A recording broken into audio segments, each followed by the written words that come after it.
Las 6 de la tarde y estamos con visita especial el día de hoy porque se va a dar una charla abierta sobre efectos visuales hechos en Argentina, particularmente en una de las series más reconocidas del último tiempo. Estamos hablando del Eternauta, ¿sí? Una serie que fue aplaudida en todas partes del mundo y Made in Argentina, vamos a decir nosotros, ¿no? Está con nosotros Ignacio Paul, que él me va a saber explicar bien las siglas de esto, porque a mí me parece, escuchá, supervisión de VFX y VP del Eternauta. Ignacio, ¿me puedes explicar un poco esto? ¿Cómo estás? ¿Qué tal? ¿Cómo va? ¿Todo bien? Sí, lo dijiste bien. Es supervisión de efectos visuales, sería el VFX, y Bien. de Virtual Production o producción virtual, como se dice también, que son dos técnicas que se vienen utilizando algunas hace muchos años. Bien. Y algunas son más recientes, como la Virtual Production, que tiene que ver con esto de las pantallas de LED gigante, que si alguno vio el detrás de escena de cómo se hizo la Sí. serie, se utilizaron bastantes pantallas de LED gigante para grabar a los actores como si estuviesen ya en la locación, y en vez de utilizar fondos de croma, digamos, como siempre se utiliza, Claro. verdes o azules, directamente ya estaba el fondo final en esas pantallas. Qué Así espectacular. Que es un poco la diferencia. Y también está con nosotros Copa. ¿Cómo le va? Él va a ser el mediador en esta charla que se va a dar acá en la Universidad Nacional de La Matanza, ahora a las 7 de la tarde. Así que los invitamos a quienes quieran participar, obviamente, que va a estar junto a ellos hablando de estos temas. Yo ya les dije que me gustaría que se presenten. Véndanse. Bien. Arranque, Nachito.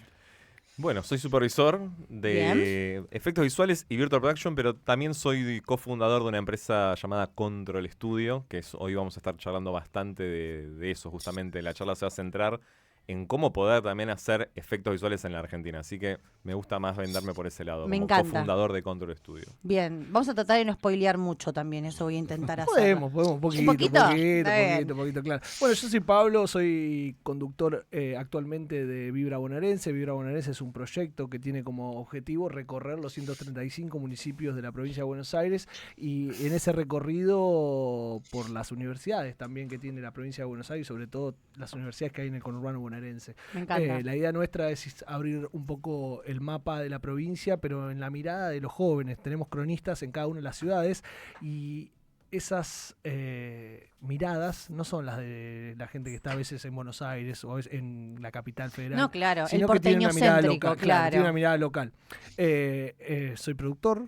Tengo también una empresa de comunicación, Bien. pero sobre todas las cosas soy comunicador, que es lo que más me gusta, y trato de llevar a veces algunas historias que por ahí no serían relevantes en los medios tradicionales o en los medios masivos a pequeños lugares o a mis redes sociales. Eso es más o menos lo que soy. Me encanta.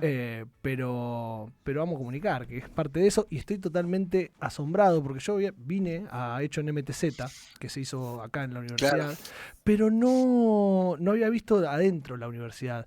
Y me volví loco con los estudios que tienen, las Claro. instalaciones. Es realmente increíble. Y ahora tenemos un nuevo canal de streaming acá. Sí, lo del vi, otro la lado. fábrica. La Sí, fábrica. sí, muy bien. Y una de las cosas también que me pasó, que veníamos hablando en el auto con los que veníamos, es lo que tardamos en llegar. Ujú. Lo que debe haber sido para los pibes cuando no tenían universidades cerca de sus casas, tener que ir siempre a Capital a estudiar. Entonces, Bajón. eso también es democratizar, por un lado, el Sí, acceso claro. a la comunicación, a la universidad, a un montón de espacios que la verdad que los felicito porque el trabajo que hacen es increíble. Por eso también siempre me parece importante, ya me meto como en mi discursito, pero lo importante de hablar lo importante de las políticas también dentro de las universidades, ¿no? Total. Porque esto también es la decisión de democratizar la universidad es una decisión política. Sí, obvio. Entonces es importante, me parece siempre señalarlo en el marco de todo lo que está ocurriendo. Vamos a meternos en el tema un poco de efectos visuales hechos en Argentina. A mí me hacían mucho hincapié en el tema de la nieve. Y te voy a contar lo que se me vino a la cabeza. Datos que uno lee en el medio de todo internet. Y se me había venido la película de El Mago de Oz, Sí. hecha en 1939, donde bueno, fue un escándalo, ¿no? Sí. Porque lo que habían utilizado era un Peligroso. productor súper peligroso, ¿no? Y digo, ¿cómo Tóxico. fue transformándose esos pequeños recursos que se utilizaban quizás en las películas más viejas a los efectos, ¿no? De hoy en día? Bueno, o sea, casualmente ese hecho es bastante trágico, ¿no? Digo, se utilizaron claro. materiales que no eran del todo sanos para tirar en un set a humanos. Entre otras cosas que se usaron también, de hecho, que no fueron tan buenas para la salud de los actores. Pero lo que ha pasado con los efectos en general es que en un momento eran efectos especiales, justamente, que es algo que se termina haciendo en el set, ¿no? Vos tirás algún tipo de elemento o algo en el set y grabás ahí en el set. Y lo que fue pasando es que con la evolución tecnológica y con lo que se pudo hacer después en postproducción, justamente, fue virando a lo que se llaman hoy en día efectos visuales, muchas cosas que antes se hacían prácticas. ¿Sí? Claro. Hoy en día se resuelve mitad práctico, mitad Claro. digital, ¿no? Digamos, cuando obviamente evolucionaron las computadoras y todo eso, se pudo hacer ya en una computadora y no con escáneres ópticos y otro tipo de procesos más complicados. Pero los efectos especiales de alguna manera hoy en día están nucleados dentro de lo que se llama efectos visuales. Si uno ve la entrega de los Oscar, por ejemplo, ya no se entregan a los efectos especiales, sino que es a los efectos visuales. Bien. Eso cambió en la década del 70, 60 aproximadamente, y obviamente con la irrupción de Star Wars y todas esas tecnologías fue más virando, y hoy en día hay un gran porcentaje de artistas que trabajan mucho más en una computadora que haciendo cosas en un set. En la serie en particular hubo una buena mezcla de ambos mundos, no fue todo digital o todo real, sino que fue muy interesante como ahí el director, Bruno, también estuvo encontrando la forma de que siempre haya algo real incluso en lo más difícil de filmar, Claro. ¿no? Entonces Claro. hay una buena mezcla de las dos técnicas. ¿Cómo fue ese desafío, ¿no? De una serie como El Eternauta, con todo lo que eso implica, el peso histórico, el peso cultural, ¿no? Para poder llevarlo a la tele, digo, qué responsabilidad, ¿no? Totalmente, sí, o sea, claramente era una de esas obras malditas, ¿no? Que no se podían nunca adaptar durante muchos Porque años. uno tiene miedo de que lo hagan mal. Sí, obvio. Y Un además poco, se tomaron ¿no? muchos atributos, eso es lo bueno también. Total, total. Había mucho miedo también. Cuando a mí me convocaron ahí en el 2020, en plena pandemia, que es cuando recibo la llamada para formar parte de la producción, yo también tenía un poco de miedo de qué se estaba haciendo, cómo iba a ser la adaptación, cómo iban a ser los personajes, etcétera. Y la verdad que, digo, ahora con el diario del lunes, claramente fue bastante, por lo menos una visión muy personal, fue muy buena la adaptación. Y fue muy inteligente cómo se adaptó también, porque siempre estuvo esa duda de, bueno, si se hacía de época, cómo hubiese sido. Y la verdad que hay algo que remarcaron siempre tanto Bruno como el resto de los productores, de que hay una cuestión de que cada vez que se estrenaba o mejor dicho, se dibujaba el Eternauta, pues vieron que hubo varias Sí. Sí, claro. adaptaciones, etcétera. Pero digo, cada vez que se estaba haciendo la historieta del Eternauta, siempre hablaba en presente de la historieta, ¿no? De lo que pasaba en ese mismo momento. Claro. Entonces, una adaptación para mí digna justamente de la obra del Eternauta era transmitir esa misma idea, ¿no? De que, bueno, contemos el presente como está ahora, tal cual como lo había hecho Oesterheld en aquellas adaptaciones que hizo después incluso con Breccia, ¿no? Galle, ¿querés preguntar algo? Sí, ¿cómo andan, chicos? ¿Todo bien? Oye, Galle. Sí, Pobre, él estaba bien. ahí. Sí, no, pero es interesantísimo porque digo, por ahí el antecesor inmediato que tenemos acá es una escena en El secreto de sus ojos, ¿no? Que es esa famosa cancha Huracán desde arriba, que después uno se entera que era un grupito de gente que fue reproducido muchas veces para pensar que la cancha estaba llena. Total. Y En la fue un salto política muy usan grande. mucho eso. Sí. Eso es Pero Photoshop, digo- medio trucho. Pero de ahí para acá, digo, a esta historieta llevada al stream y todo lo demás, digo, el salto fue muy grande, chicos, no es que se fue dando de a poquito, no hay en el medio muchas cosas. Bueno, te agradezco por eso. La verdad que sí, que fue un salto fuerte, claramente, de un par de escenas que igual están muy bien, de hecho, vale aclarar los efectos del secreto de sus ojos. Sí, claro. Para el momento que se hizo también fue un gran avance para nuestro país desde ya. Pero sí, la verdad que acá en la serie se puso todo lo mejor que teníamos y la verdad que un poco el laburo que me encomendaron a mí, tanto los directores como la producción en sí, fue tratar de hacer que los efectos se vieran bien y sean dignos, ¿no? Digo, o sea, y la verdad que tuvimos muy buena repercusión en ese tema afuera también de colegas de otros países que de repente estaban diciendo, che, ¿esto lo hicieron en Argentina? Claro. Y, Claro. o sea, Bueno, eso es- nos pasa con recién hablaron ustedes de la universidad y te dicen, ¿esto es una universidad pública? Bueno, es más o menos lo mismo. Claro. Tal cual. Lo otro que me llama mucho la atención y que por ahí llamó mucho la atención y me parece que hace que mucha gente empatice, es que son zonas que recorremos habitualmente, sobre todo los que viven en Capital, nosotros no tanto, pero digo, también tratar de respetar que eso no se modifique, ¿no? Que la General Paz parezca la General Paz y que la nieve parezca nieve y que cada cosa parezca lo que realmente es, ¿no?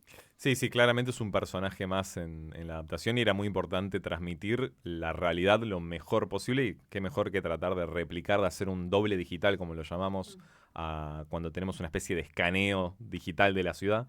lo mejor que podemos hacer es eso, replicar cada detalle, cada semáforo, cada tacho de basura, cada, no sé, grafiti inclusive. Algunos grafitis los dejamos tal cual como estaban en ese momento. Y algo que es, no sé, creo que uno de los comentarios que más me quedaron de esa sensación de haber logrado esto es que vino Felipe Piña a un estreno que hubo ahí de la serie y nos comentaba que habíamos hecho un registro histórico de la ciudad y alrededores de Buenos Aires y que eso quizás en algún momento después se pueda utilizar ese archivo digital para ver cómo era en ese momento, ¿no? Digo, algo me pasa a mí muy seguido, yo paso mucho por esa zona de Puente Saavedra y veo cómo cambia, ¿no? Y yo siento que la ciudad es algo vivo, que todo el tiempo va cambiando. Totalmente. Cambian los locales, se vende, se alquila, Y etcétera. aparte genera Y- identificación, claro, ¿no? claro. Digo, Eso pasó, claro, es como que empezó a generar, che, esto yo paso por acá, esto lo veo, esto no. Exacto. A mí- Y uno se siente propio Sí. de eso, ¿no? Se apodera de lo que está viendo también. ¿Qué me ibas a decir? A mí me llama mucho la atención y es parte de la charla de hoy, me parece, es cómo es el proceso productivo de eso, ¿no? ¿Cómo van produciendo ustedes las escenas? ¿Qué? ¿Se graba primero el espacio urbano, después se lleva a digital, se replica por fuera del set? ¿Cómo se arma todo ese esquema? Como un molde, ¿no? Y mira, dependiendo de la escena, es un poco un orden dependiendo. Va cambiando. Claro, va cambiando. No hay una sola receta para resolver todo y depende también la locación. Hay locaciones que nunca fuimos físicamente a filmar, como por ejemplo el lado de Puente Saavedra, Maipú. O sea, es todo filmado en un estudio, digamos. Mirá. Porque no se Mirá. puede cortar la General Paz y el acceso de Avenida Maipú y Avenida Cabildo. Es imposible cortar esa calle. Transitado todo. Exacto, entonces de un lado Sí. se pudo filmar, del lado de Cabildo en una noche, qué sé yo, eso sí hay un par de escenas obviamente que se grabaron en esa zona, pero después todo lo que es la nevada cuando están los autos apilados y todo eso se terminó resolviendo en estudio porque, insisto, es imposible apilar una muralla de autos Claro. en un acceso tan emblemático de la ciudad de Buenos Aires. ¿Y escenas Sí. regrabadas? No hubo Sí, que contaba- yo recuerde. No hubo Perdón. regrabaciones por alguna cuestión así. O sea, eso fue muy interesante porque la verdad que fue una cantidad de meses muy largo de rodaje, pero se planificó de tal manera que se pudo grabar bastante, uniformemente Claro. y no hubo que hacer muchas retomas. De hecho, no recuerdo casi ninguna retoma. Me falta tal cosa, ¿viste? Yo me imagino Claro. eso. A veces vos estás haciendo un documental y decís, che, mirá, vamos a grabar esto. No, pero pará, me faltó la toma esta y decís, oh, Dios. No, claro. Traen los detalles, Juan. quizás alguna cosita así Claro, chiquita claro, andá a así. buscarte, fijate Claro. cómo era esto. Pasá por ahí si venís y fijate, dame No, una foto. Teníamos mucha libertad en la postproducción, como teníamos Claro. estos escenarios escaneados, si llegaba a faltar algo o el director quería contar algo que no se le había ocurrido en el momento cuando estaba filmando, se podían utilizar estos mismos escenarios digitales y hacer planos en postproducción. Claro. Eso fue una ventaja también. ¿Cuál fue tu mayor desafío? ¿Con qué te encontraste cuando llegaste al set? ¿Y cuál fue lo que más, digamos, te inspiró de alguna manera? Porque me imagino que eso también, digo, los desafíos son difíciles, pero a uno lo inspiran. ¿Cuál fue? Yo estuve 5 años en la producción, o sea, desde el 2020 al 2025 se estrenó, pasé por un Wow. montón de desafíos. El primero y que más recuerdo, que fue por lo cual nos convocaron, era justamente porque había que digitalizar de alguna manera muchas cuadras de la ciudad de Buenos Aires y alrededores Ujú. para poder meterlo en una especie de programa de videojuegos que se llaman Real, que es un programa que uno puede descargar y hacer videojuegos tranquilamente, pero nosotros lo utilizamos para hacer cine, o sea, algo totalmente atípico también para ese momento, porque era la manera de poder poner estos escenarios en las pantallas de LED gigante, ¿no? Claro. Eso acá en Argentina no se hacía. O sea, y ahí es cuando a nosotros nos convocan porque nosotros teníamos un poco de expertise justamente en digitalizar algunos pedacitos muy, muy chiquititos de cosas, digamos, no te estoy hablando jamás ni de 20 metros, te estoy hablando de, no sé, una mesa, un árbol, cosas mucho más pequeñas, y eso hacerlo correr en este motor de videojuegos. Ahí es donde a nosotros nos convocan diciendo, bueno, nos gustaría escanear todas estas locaciones. Y nadie lo había hecho y era una Claro. locura en ese momento, incluso a nivel mundial les estoy hablando. No había experiencias de tantos kilómetros en ninguna serie o película que yo conocía en ese momento. Entonces ese fue el mayor reto, encontrar una manera para poder escanear muchísimos kilómetros de locaciones reales de la Ciudad de Buenos Aires, poder meterlos en un programa de videojuegos y que eso corra y se pueda mover alrededor y que no te explote la máquina porque son kilómetros y kilómetros de objetos 3D. digamos, ¿Cuánto ¿no? un render de un minuto? Bueno, esa fue la otra ventaja que también revolucionó un poco lo que fue nuestro proceso en estos 5 años. los renders, que quizás aquellos que no sepan qué es un render, es apretar un botón y esperar a que se genere, digamos, un video o una secuencia de imágenes, que normalmente, según la computadora que uno tenga, tarda horas o días o lo que sea. O meses. En nuestro caso fue totalmente inverso. Nosotros hicimos justamente al estar utilizando un motor de videojuegos. Sí. Los videojuegos, cuando uno juega, toma decisiones en vivo, ¿no? Cuando el joystick gira a la izquierda o a la claro. derecha, está tomando decisiones en vivo. Bueno, hicimos toda esta ciudad en un motor de videojuegos para que el render no fuera un problema y que eso esté en tiempo real corriendo. Mirá. Y que uno pudiese Wow. mirarlo desde el ángulo que quiera sin esperar el render. Eso literalmente corría en tiempo real. Wow. O sea, Mira, o sea, más de con 24 cuadros por segundo. Con el Premiere no lo podríamos haber No. editado, eso lo tengo No, claro. no, eso, no. eso me quedó claro. Yo me metí un poco en periodismo ya, ¿viste? Porque le estoy haciendo preguntas como parte del programa. Está Perfecto. Hay algo que perfecto. me llama mucho la atención, Nacho, y por ahí vos lo podés decir, y esto es innovador. ¿Cómo estuvo ese teléfono a partir de la publicación? Se le acababa la batería cada 2 minutos, me imagino la cantidad de llamadas que No, tenía. porque imagino que hay estudios de otros lados que dicen, Y che, laburos, ¿quién hizo esto? laburos, Empezá a que es lo buscar. importante. Y si lo que está haciendo claro. cuenta que es pionero, claro, me imagino. Estuvo más recorrido de normal, de seguro, y la verdad que algo que sucedió en estos meses de que se estrenó la serie es que claramente nos empezó a llamar gente de todos lados. Hace poco estuve en España contando un poco también el proceso en un evento muy importante de efectos visuales allá en La Coruña, que es un evento que hace más de 25 años que lo conozco, que existe, está buenísimo.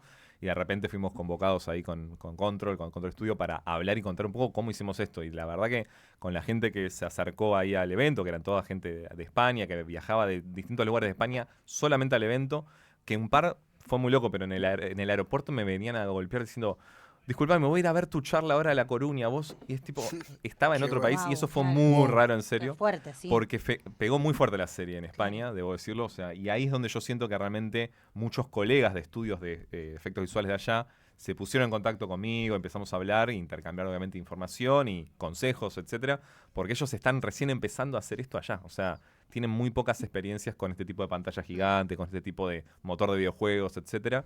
Entonces querían también escuchar cómo habíamos hecho nosotros para que todo esto funcionase. Así que fue muy interesante. ¿Tuviste alguna propuesta? Sí, estamos, obviamente, estamos ya haciendo otras cosas también inclusive, estamos trabajando mucho Tiranos con una Colombia. primicia. Estamos trabajando con otro país, esto es lo que puedo decir bien. por ahora. Bien. Me Pero sirve. sí, pero muchas producciones, obviamente, hoy en día lo que más se produce es streaming, ¿no? Sí. Perdón, Sí. tipo Netflix, Sí, Amazon, sí, a eso me plataformas, refiero, sí. plataformas, Claro. gracias. Así que sí, estamos mucho trabajando con lo que es Netflix. Yo quiero ir por el lado B. ¿Hay algo que no pudiste hacer y que dijiste, Descansar. esto no hay Dormir. manera, bueno, además? Pero digo, ¿sabes por qué te lo pregunto? ¿Viste? En el mundo en el que vivimos, donde parece que la inteligencia artificial no tiene límites y nos van a terminar dominando a todos y vamos a ser todos robots y todo lo demás, los que quedemos. Pero pregunto, ¿hay algo que todavía no se puede hacer, que quisiste y no pudiste, o no? ¿Ya se puede, en el marco donde te moviste, hacer todo lo que te propusiste? Para lo que fue la serie, te debo decir que debe haber sido uno de los pocos momentos en mi vida donde se pudo experimentar absolutamente todo y todas las bueno. técnicas, Qué bueno, porque qué estaba el bueno. espacio y era la filosofía incluso de Bruno Estañaro. Bruno Estañaro es una persona que te da una cantidad de retos diarios que te hacen investigar cosas que no existen. Y eso es como muy incentivador justamente a probar cosas que no se habían hecho hasta el momento. Así que debo decirte que no, que realmente creo que probamos bueno. absolutamente todo lo que había inventado y lo que no existía lo inventamos nosotros de alguna manera y era 100% para resolver todo lo que se nos planteaba. Así que no me quedé con nada, te diría, Muy ahí bien. como con angustia de no haber hecho. Bueno, les agradezco mucho por haber venido. Los invitamos a todos ahora que van a estar a las 7 de la tarde dando una charla. ¿Dónde van a estar? 7:15 ya creo. ¿En qué parte de...?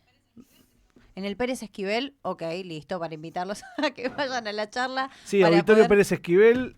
Me faltaba Ese, la data. acá está chequeado. 19 horas. Espectacular. Ignacio Paul con nosotros, muchísimas gracias por venir. Te esperamos en otra oportunidad para poder seguir conversando porque me imagino que debe dar para largo. Pero bueno, queremos spoilear también la charla. Del otro lado me van a matar.